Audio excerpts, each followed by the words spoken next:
Pán Valo, aj NKÚ sa mýli, klame a zavádza?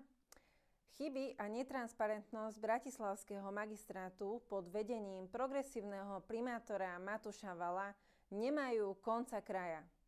Za pravdu nám dal aj Najvyšší kontrolný úrad. Ten zistil nehospodárne konanie vo viacerých, najmä vnosných dopravných projektoch v hlavnom meste. Bratislavskému magistrátu NKÚ vyčíta úverové zaťaženie a zlyhania pri riadení projektov hradených z fondov Európskej únie. Až také zlyhania, ktoré ohrozujú finančnú stabilitu Bratislavy a realizáciu nových investičných projektov. Pre Bratislavu to znamená napríklad riziko 100% korekcie, neschopnosť spolufinancovania z vlastných zdrojov, či riziko zvyšovania zadlženosti hlavného mesta. V správe NKÚ nájdete aj toto. Dlhová služba v roku 2024 oproti roku 2023 narastie až o 415,3%.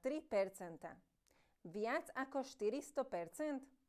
Takto fungujú progresívni ekonómovia? Zároveň stojí Bratislava pred rizikom insolventnosti. Okrem celoslovenskej a medzinárodnej blamáže to znamená, že v rámci programu Slovensko už nemá nárok žiadať o eurofondy. Až sem amatérizmus progresívneho Slovenska a marketingové riadenie mesta dostali Bratislavu do krachu a nútenej správy.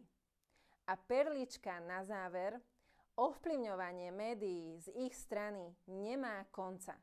Reportáž o tom, čo som práve povedala, bola odvysielaná aj televíziou Markíza. Tá sa však záhadne strátila z archívu.